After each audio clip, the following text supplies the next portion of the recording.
Yes, greetings, what's up? This is Farrakhan, Big Farrakhan of Nobe Show, Nation of Black Entrepreneurs, and I am in the heart of Brooklyn, USA, downtown Brooklyn, 647 Fulton Street, you know what I'm saying? So definitely, I would like to thank those for supporting me. Definitely, check out Black Billionaires on Nobe. Black Billionaires from Oprah all the way down to the heart of Africa. I want to share with the list of Black billionaires. It's a gather of online research, definitely short, simple, 28 minutes, baby. Some things you didn't know about Black billionaires doing it. You'd be surprised on how they did it. So it's definitely educational, but yet fun-filled activities. Also do a little bit of Begging Black and a little bit of facts for entrepreneurs here and there. So I definitely hope you definitely will enjoy. If you have any questions, hit me up. Email me at nationofbe @gmail.com, or just find me on your local listeners on Facebook, YouTube, Twitter. Farrakhan Norris is the name. Peace and blessings. The clock is ticking. I gotta show that rock away, that New Year's gift. The clock is ticking. But brothers and sisters, make it happen. I thank you very much for the opportunity. Alright, so definitely check out my series on Brick, and also it's going to be on Eminent as well, Black Billionaires. Also MLK. Check out the list, and I have a whole list of different shows. So check me out. I'm on YouTube as well. Peace and blessings. One.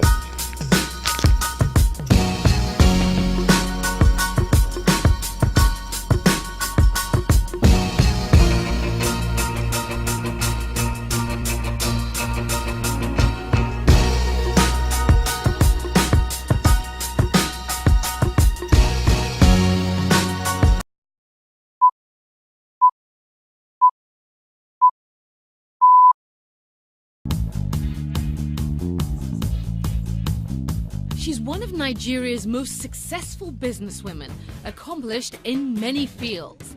Starting out in the 70s as a local secretary, by the 80s she leaped to Fashion Designer of the Year. I myself as a little girl had always been quite fashion conscious. In the 90s she struck it rich in the oil business. To the glory of God, we actually struck oil in commercial quantity. Now she gives back as author and philanthropist, helping Nigeria's widows and orphans. We try our best to bring hope back into their lives. This week on African Voices, Foloronsho Alakija opens the pages of her autobiography. Through her life experiences and challenges, she shares the secrets to her success. So I've always believed that anything worth doing at all is worth doing well.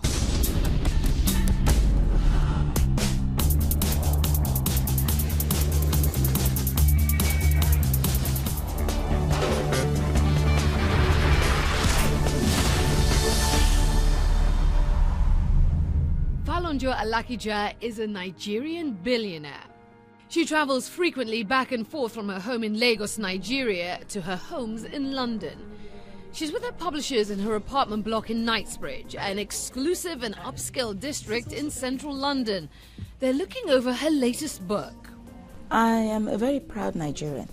I've traveled wide and far. I've traveled the world over.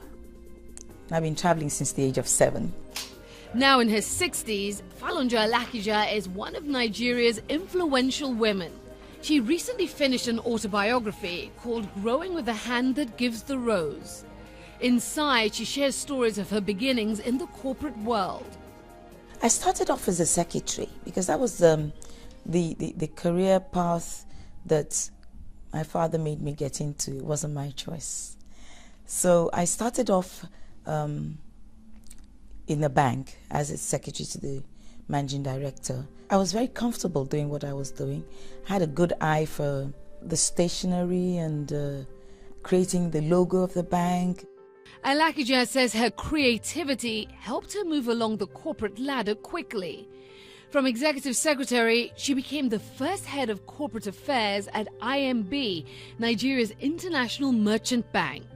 From when I started working at International Merchant Bank, I knew all along from inside of me that at some point in my life that I wanted to get into business.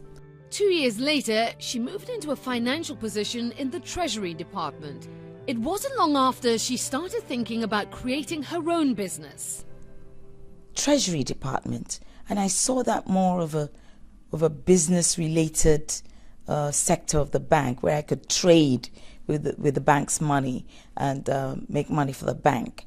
I felt like being a natural in business, so I was able to juggle that very well. But when it got to the stage where I found that people were being hired, those who have university degrees, and they were being placed in positions above me, I didn't like that. I felt it was time to move on and set up my own business. And I started thinking about what to do, what kind of business that I would do that I would feel comfortable doing.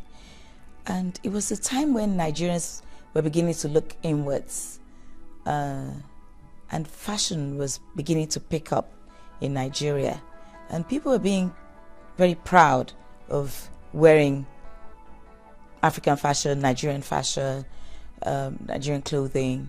I felt that, it was the right time to go into studying the art of fashion design.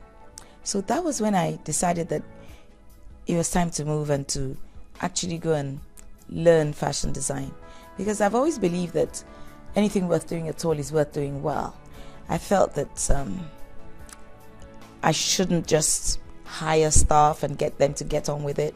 I felt that I needed to know a lot more about it and do it professionally and dot I's and cross T's. So I decided to resign from the bank and go back to England to study fashion design and come back to set up my own business in that line. In 1985, Alakija made the switch from finance to fashion. After studying in London for a year, she returned to Nigeria to make her debut as a designer. She rented a 3-bedroom apartment in a popular district of Lagos and called her fashion label Supreme Stitches. It was an immediate success. By the end of her first year, Alakija won a prestigious national award, Fashion Designer of the Year. Supreme Stitches became a household brand in Nigeria, and Foloronsho Alakija a big name in the industry. I myself, as a little girl, had always been quite fashion conscious. I love clothes. I love beautiful things and beautiful people around me. I also knew that I had creative abilities, and because I had the talents to go with it. So I just felt that I needed to choose something that I would be comfortable doing, something that I would enjoy doing, and something that would be lucrative at the same time. She credits family for her fashion sense and success. When we went on holidays, I would always go and help my mum in her store. She used to sell textiles. Mine was to market what she was selling, and it gave me insight into colors and textures of fabrics and how to make a sale. So I learned a lot with fabrics and colors, and then I would go back to school. So I think that helped me. Alakija was also exposed to Western cultures as a child. We lived there for 4 years. We mixed with English girls, imbibed a lot of British values, and I remember that we didn't look forward to going to the dining room because we weren't eating Nigerian food. Her beginning chapters next.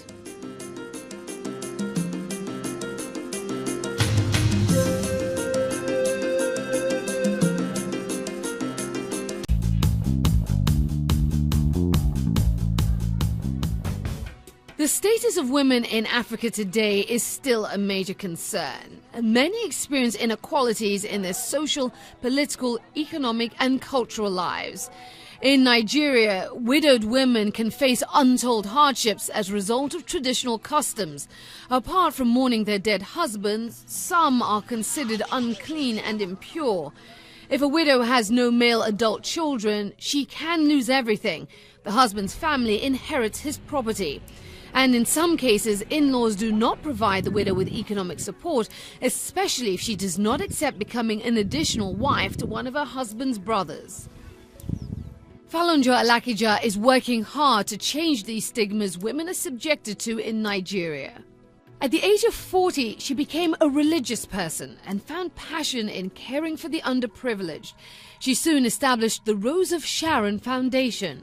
Jesus is the Rose of Sharon. When he said in the Bible, I'm the Rose of Sharon, I'm the lily of the valley. When you give someone a rose, you're giving it to them out of love. You're stretching out your hand, wanting to grow a relationship. And God has a relationship with every one of his creations, regardless of whatever your religion is. We all belong to him. The foundation is a non-governmental organization. It's not non-profit making. It helps to get widows, children, and orphans back on their feet, because we found out that widows are like a stigma, in the society. They feel as if they have been that society hasn't been kind to them. Once they lose their husbands, society tends to turn their backs on them. So when they lose their husbands, they don't know where to turn, and it's like they go cap in hand, knocking on doors and trying to put meals on their tables. So life becomes extremely more difficult than it used to be when their husbands are alive. The Rose of Sharon Foundation began in 2008. Alakija says her Fashion African Connection magazine helped finance the launch.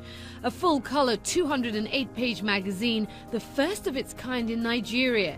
It was also Alakija's parting gift to the fashion world. Since then, she has dedicated her time to supporting widows and orphans, using her financial background by providing interest-free loans and scholarships. We try our best to bring hope back into their lives. We basically give them microcredits to help them to trade. The microcredits that we give them, we don't charge them any interest at all. We send some of their children to school, giving them scholarships from whichever level that we find their children. Now we're catering to the needs of widows and orphans in 4 different states in Nigeria.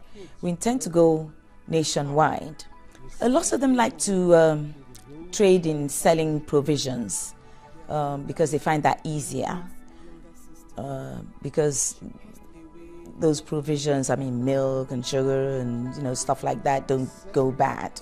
Some of them learn different vocations: hairdressing, beading, catering. The foundation, has realized that it would be ideal for us to set up schools for their children. We want to start with Lagos State by having our own headquarters. That's the next thing that we're trying to do. One of the ideas that we have for the near future is to be able to set up projects in every state where the widows themselves can actually work on farms and be involved in agriculture, where they can actually live on those farms, and then set up schools in either within the same farmland or nearby the farms, where their children can go to school within walking distances, and where they and their family and their children can live, and grow fruits and vegetables and sell them, so that it would begin to build their confidence a bit more. Alakija is confident in her efforts and believes she can destigmatize the role of widows in her home country. She's optimistic for Nigeria. It's a land of opportunities. It's a land flowing with milk and honey. Yes, it has its challenges. It has its faults. But Rome wasn't built in a day. And we all have to come together, those who live in it and those who are living abroad, and come together to build our nation. Nigeria has made a lot of progress, and it can only get better. We can, we'll have to continue to dialogue and criticize ourselves and make it a better place to live in. Once a major shaker in Nigeria's fashion industry, now a dedicated Christian, designing new paths for women and children in need. Alakija hopes her latest book, her autobiography, will spread her efforts for future change. I titled Growing with the Hand That Gives the Rose. The hand that gives the rose, I refer to as God. Told about as much about my life as I could, to encourage others to get to where they should be, where they want to be.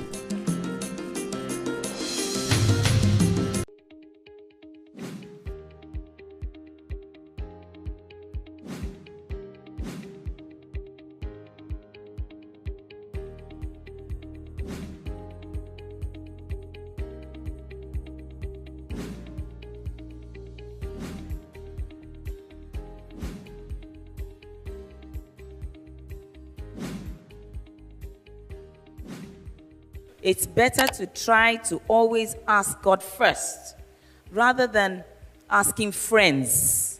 You can find that a friend of yours is doing very well in a particular industry. That doesn't necessarily mean that it's for you.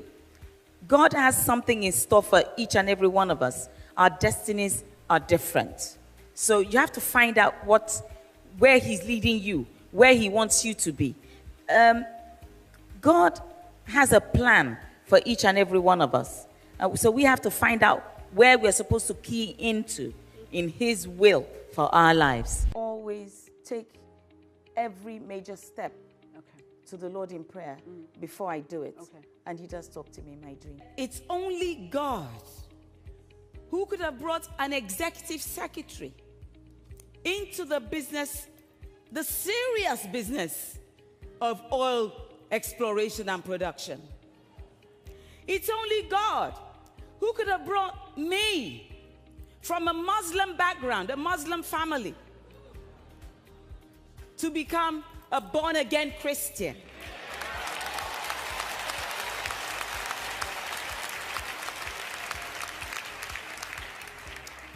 It's only God who could have singled me out from amongst 52 children of my father. Yes, for a divine assignment that he has for my life. It's only God who could have given me a husband in a marriage that's been going on, waxing strong for 38 years now.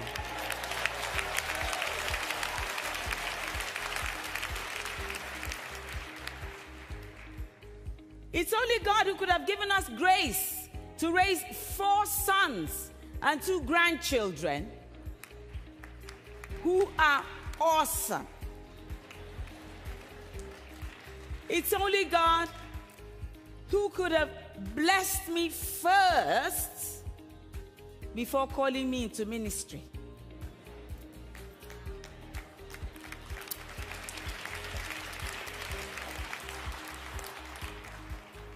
I'm not done yet. Right, He is, as I said, a God of excellence. He expects us to do things in excellent fashions. So we have to do our homework. We have to research. We can't fold our arms and say, well, they said there's a God and He's supposed to do things for us, and we just expect that the miracles will just come, flowing down. That's not the way it works. I'm going to be able to achieve, and am I going to be able to do this? Is this something that I'm going to love doing? Because every time that we get up to go to work in the morning, we we have to look forward to going to work, not grumbling before we go to work. If it's not your line of business or the kind of thing that you would enjoy doing, then you're in the wrong line of business. Okay. The advice that I would have for them, even before they go into it at all, is to be sure that they're going to enjoy what they've chosen as a career. Because it can be quite intimidating, it can be very, very challenging. And if they're not enjoying what they're doing, the fashion industry is certainly not for them. Because the passion is what is going to keep them going, regardless of whatever they have to face as they go along and as they go up those steps. But it's a very rewarding profession. My husband was solidly behind me. There were many times that I would go back home crying, and he would say, "Oh, enough of that. After all, we're not starving. After all, we are comfortable. So why cry?" I had his support financially. I had his support morally. I had his full backing. But how could I have had that? I give glory to God that I had a settled home. I had a balanced relationship with my husband and with my children. And that could help me to dare. Wow. I'm not one to take no for an answer, because I love to take challenges and, go the extra mile and try to see to its logical conclusion. Last time I went to see the minister, before that minister was changed, he then said to me that, "Okay, you've come with all these ideas, but you know what this government wants? This government wants Nigerians to be involved in Nigeria's exploration and production. That so far up till then, that it has been multinationals that had been taking advantage, reaping the benefits. That had been taking advantage of the oil industry in Nigeria. So they want Nigerians to begin to do that. So I felt, okay, I guess this is saying this is not for the likes of you. Enough. There's no point coming back. I went back with drooped shoulders. But then, because I'm not one to take no for an answer, because I love to take challenges and go the extra mile and try to see to its logical conclusion. So it seemed as if that door was shut again. Three times. That was three times. Yes.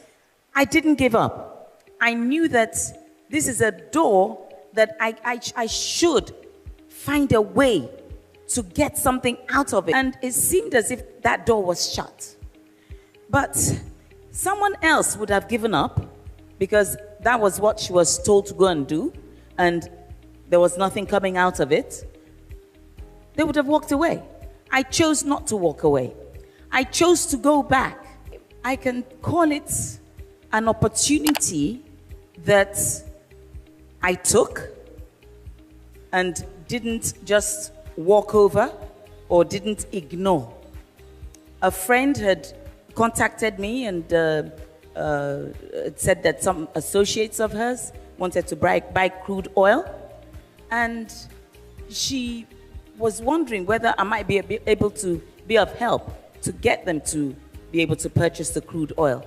I went knocking on a few doors. I eventually got an appointment with the Minister of Petroleum. I'm hardworking.